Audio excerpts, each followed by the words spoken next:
करना रहे हैं, जो मैंने आपको बोला था कि लिमिटेशंस ऑफ प्लानिंग हम स्टार्ट करेंगे। तो सबसे पहले हमारा लिमिटेशन ऑफ प्लानिंग में सबसे पहला हमारा आता है costly process. Line by line पढ़ते हैं। The planning involve huge cost in terms of time, money and efforts to collect the data and hire the expert and making the detail plan. अब जैसे इस तरीके से आप ऐसे ही सोच लीजिए, अगर कोई भी कंपनी में, किसी भी ऑर्गेनाइजेशंस में अगर कोई प्लानिंग करनी है, किसी चीज़ का नया लॉन्च करना है, नए प्लान का, नया प्रोडक्ट का या फिर किसी भी चीज़ का, तो ऐसे केस में एक कमेटी बैठती है, ठीक है ना। या फिर आप अपने मैनेजर्स को बैठाते हैं, आप अपने मैनेजमेंट है उसको सामने बैठाते हैं। अब मैनेजमेंट में क्या होता है कि जब सामने बैठाते हैं तो एक मीटिंग कंडक्ट होती है। तो मीटिंग भी दो तरीके की होती है, एक होती है एनुअल जनरल मीटिंग और एक होती है एक्स्ट्रा ऑर्डिनरी जनरल मीटिंग। अब ये दो मीटिंग होती है। अब एजीएम क्या होती है कि एक साल में एक बार होना कंपलसरी होता है।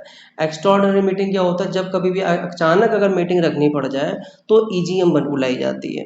तो जो चाहे किसी भी तरीके की मीटिंग हो, अगर कोई भी जैसा कोई डिसीजन लेना है या प्लानिंग करनी है, मैनेजमेंट को बिठाना है, तो ऐसे केस में क्या होता है ना कि भाई कॉस्टली प्रोसेस लगता है, समय लगता है। कोई भी डिसीजन एकदम से नहीं ले लिया जाता है।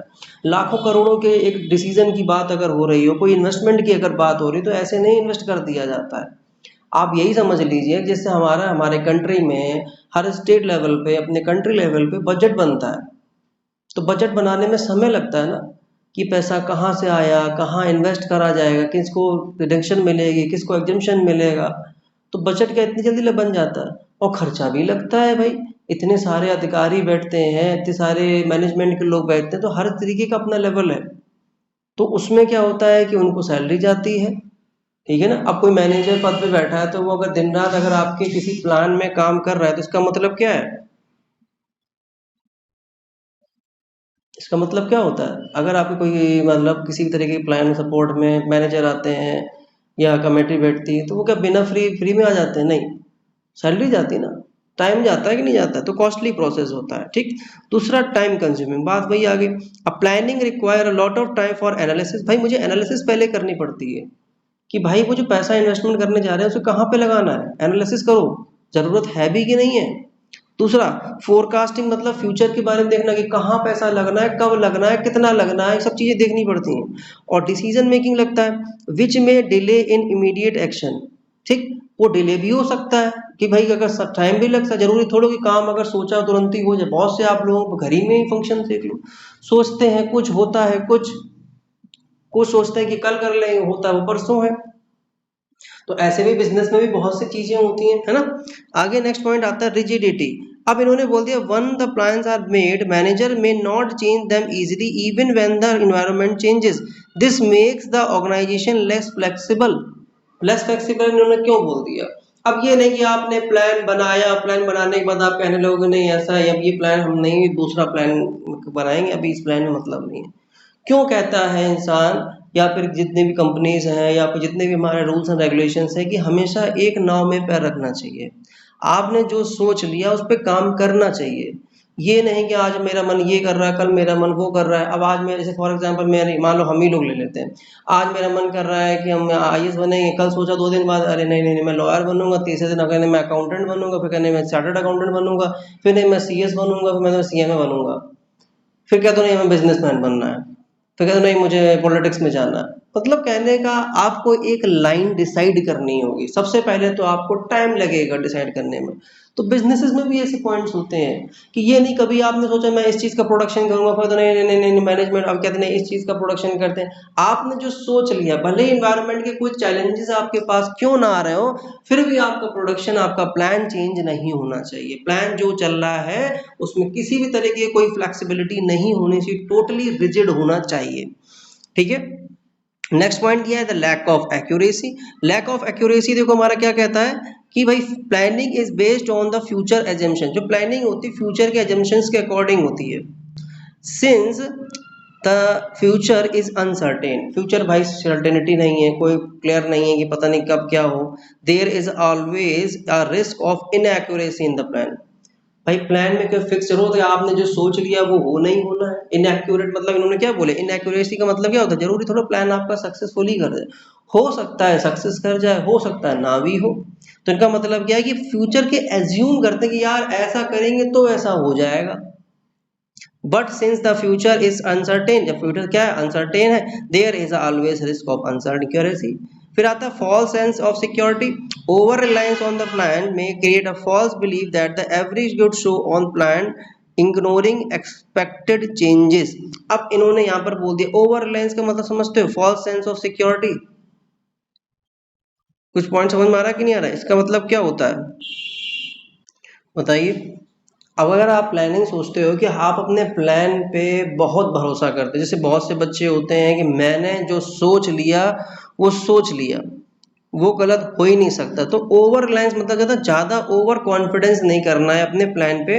मे create a false believe that, फिर कभी कभार ये मे का मतलब होता है जरूरी नहीं 100% वो जो आपने प्लान, जैसे किसी का ओवर कॉन्फिडेंस सक्सेस हो जाता है, किसी का ओवर कॉन्फिडेंस सक्सेस नहीं हो पाता है। तो उन्होंने बोलते ओवर कॉन्फिडेंस करने से जो प्लान पे मे क्रिएट, मे का मतलब हो सकता है, क्रिएट अ फॉल्स बिलीव, आपको एक फॉल्स बिलीव हो जाए that everything will go as per plan, कि आपकी जो ये जो नहीं नेगेटिव, जो क्या कह सकते हैं, आपका भरोसा या ओवर थिंकिंग, मतलब इसको कह सकते हैं एक तरीके से कि भरोसा, कि आप अपने सारा सब कुछ प्लान के अकॉर्डिंग चल रहा है, इस चीज पे बिलीव उठ सकता है, ठीक है ना, कि इसीलिए अपने ऊपर ज्यादा को ओवर कॉन्फिडेंस भी नहीं करना चाहिए। फिर इन्होंने वो लास्ट में दिया साइकोलॉजिकल बैरियर। द मैनेजर में feel satisfied just by preparing plan and neglect actual work, believing that the plan all alone will solve all the problem. अब इन्होंने बोला क्या कि प्रॉब्लम क्या है, किसी साइकोलॉजिकल, अब जैसे मान लो मैनेजर उसने सोच लिया कि हमने प्लान बिल्कुल सटीक बनाया, फिर वो एक्चुअली पे उसमें ज्यादा फोकस नहीं किया, दिखा निगलेक्ट कर दिया एक्चुअल वर्क को, अब इस चीज पे बिलीव करता है कि ये प्लान जो है अपने आप होगा, सारी प्रॉब्लम सॉल्व कर देगा, तो ये चीज भाई नहीं, गलत है, गलत चीज है ये। फिर हमारा आता है external limitation. The factors like government policy, technology changes, natural calamity are beyond the control of planning. अब तुमने सोचा कि हम प्लानिंग कर रहे थे कि हम एक नया सेटअप डालेंगे, तब तक कोरोना आ गया, सरकार ने सारी चीजें बंद कर दी, तो ऑटोमेटिकली क्या हो गया, कि अब ऐसे केस में भाई सब नहीं हो सकता ना। लास्ट ईयर यही तो हुआ, लास्ट के लास्ट ईयर यही तो चल रहा था। आगे देखो हमारा क्या, human element. Effectiveness of planning depend upon the ability, skills and attitude people involve. If they are inefficient the planning may fail. अब इफेक्टिव का मतलब होता है काम टाइम पे भाई साहब तभी हो पाएगा जब आपके अंदर एक एबिलिटी होगी, आपके अंदर एक स्किल होगा, आपके अंदर एक बिहेवियर होगा, एटीट्यूड को पॉजिटिव बिहेवियर बोलते हैं। किसके अंदर, पीपल्स के अंदर, हमारे आपके अंदर, मतलब हमारे मैनेजमेंट के अंदर। आगे लिखा है if they are insufficient, insufficient मतलब होता है इनएफिशिएंट, मतलब अगर वो इफिशिएंटली काम तरीके से नहीं करेंगे, ऑन टाइम पे नहीं करेंगे, तो हो सकता है प्लानिंग फेल हो जाए। अब इस ट्रिक को याद करने के लिए बेटा आपको समझा रहे हैं, ट्रिक टू रिमेंबर में क्या है, city really lack full proper execution handling. ये आप अपना सारे पॉइंट्स कवर अप इस ट्रिक से कर सकते हैं, ठीक है। नेक्स्ट हमारा आता है steps in the process of planning. क्या क्या हमारे स्टेप्स हैं, सबसे पहला स्टेप हमारा आता है, very first step to define clear and specific objective. सबसे पहले तो भाई अपने टारगेट्स को आप क्लियर करो कि आज चाहते क्या हो, आपको चाहिए क्या है, आप क्या गोल अचीव करना चाहते हो। आप मैनेजमेंट बनाने से पहले पहले सोचो तो करना क्या। तो देखो पहला सेटिंग क्या है, सेटिंग द ऑब्जेक्टिव्स, आपने ऑब्जेक्टिव अपने सेट कर लिए। उसके बाद आपने कहा, जैसे फॉर एग्जांपल इन्होंने कम mobile company decide to launch a new smartphone model and set the target to sell 1 lakh units in the first 6 month. उसने पहले ही टारगेट रख लिया कि पहले 6 महीने में हमें 1 लाख सेट के फोन क्या करने हैं, सेल करना ही करना है। Developing premises, after the objective आपके बन गए, तो नेक्स्ट स्टेप हमारा क्या, to determine the condition and assumptions about the future under the plan will be operate. This may include the market trend, government policies, competitor action, economic conditions. Example देखते हैं, the company assume that the company will remain stable, raw material price will not rise and customer demand smartphone will grow. अब इन्होंने बोल दिया developing प्रोमाइसेस के according कि भाई सब कुछ मेंटेन रखना, रॉ मटेरियल की भाई इन्हें मालूम है अपने प्रोमाइसेस को आपको डेवलप करते रहना है, ठीक है ना, कि मार्केट में रॉ मटेरियल आपको अवेलेबल होता जाएगा, पर मार्केट में डिमांड क्या है, डिमांड क्या होगी, खत्म नहीं होगी। भाई प्राइस इसके राइज नहीं करेंगे, ठीक है। फिर आता हमारा पॉइंट आता identifying alternative course of action. मतलब अब आपके पास वो गोल को अचीव करने के लिए एक ही रास्ता नहीं होना चाहिए। जैसे मान लो अगर किसी बच्चे को, मान लो कोई गोल अचीव करना है, मान लो कुछ भी मान लो, चलो मान लो अपने कोर्स का ले लेते हैं, चार्टर्ड अकाउंटेंट किसी को बनना है। अब उसके बाद दो तरीके हैं। पहला तरीका क्या, या तो वो डायरेक्ट एंट्री पे चला जाए, भाई बीकॉम कर ले, ग्रेजुएशन कर ले और एक स्पेसिफिक परसेंटेज लेने आने के बाद डायरेक्ट इंटरमीडिएट में अपना रजिस्ट्रेशन करा ले कि भाई मुझे एंट्रेंस का पेपर देना ना पड़े। और दूसरा बंदा कैसा होता है, वो क्या सोचता है कि भाई साहब की चाहिए मुझे तो एंट्रेंस लेवल का पेपर देना है, और मैं क्या करता हूँ कि भाई मैंने एंट्रेंस का पेपर दिया, क्वालिफाई किया और मैं देन आ गया। तो दो तरीके हो गए ना, मतलब आपको टारगेट अपने अचीव करने के लिए 2 से 3 अल्टरनेटिव ऑप्शन होने चाहिए, जिसमें कि आपका जो बेस्ट अल्टरनेटिव है वो आपको चूज करना है। फिर हमारा आता है evaluate alternative course of action. यही हमने कहा ना, जैसे आपने कहा अल्टरनेटिव कोर्स ऑफ एक्शन, आपका मतलब इसे आपके पास जैसे उन्होंने यहाँ पे एग्जांपल दो देते हैं, ऑनलाइन प्रमोशन में cost less as reach more people भी compare to TV ads, but TV ads may create stronger impact on the rural areas.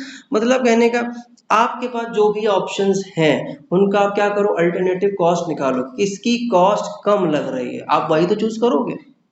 इन्होंने देखो यही लिखा ना, ईच अल्टरनेटिव एग्जामिन किया जाएगा carefully to weigh its pros and cons, मतलब उसके प्रॉस और मतलब इसके मेरिट्स एंड डिमेरिट्स आप चेक करेंगे।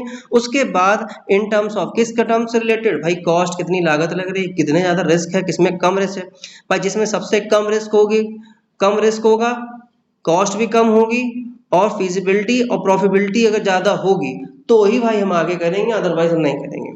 The impact of each option on the objective is assessed. हर चीजों को आपको असेस्ड करना है, मतलब सीधी सी बात चेकड करना है, जज करना है कि आखिरकार हमारे बिजनेस में कैसा इम्पैक्ट पड़ेगा अगर हम ये चीज का डिसीजन ले लेते हैं तो।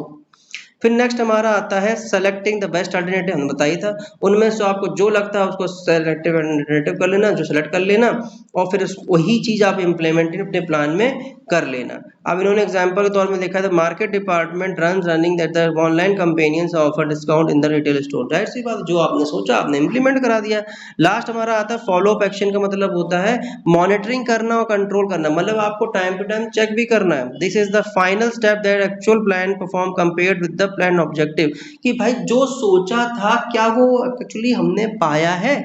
भाई एक्चुअल पर प्लान जो हमारा एक जो पास्ट में हमने सोच रखा था मुझे प्लानिंग अकॉर्डिंग ये अचीव करना था, क्या एक्चुअली अचीव किया है कि नहीं किया, ये आपको चेक करना चाहिए था। समझ में आ रहा कि नहीं आ रहा। आगे देखो हमारा क्या लिखा हुआ है कि if the any deviation corrective measure take place bring the back to the track. अगर किसी तरीके से हम कोई ट्रैक से हट गए हैं और कोई तरीके का कोई करेक्टिव मेजर से हम उस ट्रैक पे दोबारा आ सकते हैं तो वो भी हम एक्शन ले सकते हैं। आगे लास्ट में लिखा if the sales are lower than expected the company may introduce extra offer. देखा, अगर सेल्स हमारी कम है एज पर प्लान तो आप क्या कर सकते हो, आप कंपनी एक्स्ट्रा ऑफर दे सकती है, लॉन्च कर सकती है festival sale to boost the increase. Boost का मतलब क्या होता है, इंक्रीज द सेल्स। कोई डाउट यहाँ पर। फिर हमारा इसका ट्रिक बनवाया था, some dogs in every state each frequently, इससे आप हमारा ये सारे ट्रिक्स याद कर सकते हैं। अब हमारे पास आ रहे हैं केस स्टडी। अब हम लोग केस स्टडी समझेंगे नेक्स्ट वीडियो में। तब तक के लिए थैंक यू सो मच, आप लोगों ने ध्यान से चीज़ों को सुना है, समझा है। आप प्लीज़ सब बच्चे एक चीज़ का जरूर ध्यान रखें कि जितने बच्चे हैं वो सारे के सारे बच्चे, आप सभी इस वीडियो को देखने के बाद अपनी किताबों को रीड जरूर करें। इसका मतलब ये नहीं है कि अब आपको कंप्लीट तैयारी हो गई है, ये एक सीखने समझने का एक पैटर्न था जो हमने सिखा दिया है। बाकी किताब छानिए, किताबों में आपको डिटेल में पढ़ा हुआ है, डिटेल में आप रीड करिए, क्योंकि जितना बच्चा पढ़ता है उतना और कोई नहीं पढ़ता है। बेटा पेपर आपको देना है, पेपर हमें नहीं देना है। आपको मैंने कंसेप्ट सिखा दिया, चीज़ें क्या होती है उसका मतलब समझा दिया, इसके बाद सर बेटा आपकी मेहनत है। ठीक है, कोई डाउट यहाँ तक होगा तो आप नंबर पे हमारे पूछ सकते हैं। ठीक है, थैंक यू सो मच।